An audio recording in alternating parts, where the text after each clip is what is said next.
સ્વાદની ઓળખની રમત રમવી છે?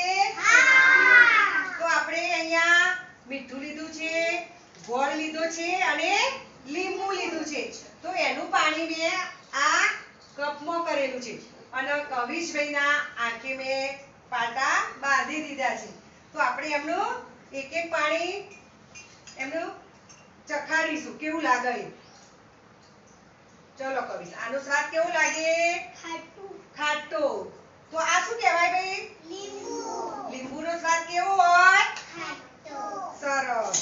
ચલો હવે બીજું પાણી ચખાડીએ. કવિશ, આ કેવું લાગ્યું તને? ગળ્યું.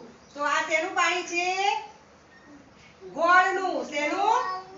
જો ભાઈ કવિશભાઈએ તો આંખે પાટા બાંધેલા છે, પણ સ્વાદની ઓળખ ક્યાંથી થાય? જીભથી. ક્યાંથી થાય? કવિશ, આનો સ્વાદ કેવો છે? મીઠો નહીં ભાઈ, કેવો? ખારો. સરસ. તો સ્વાદની ઓળખ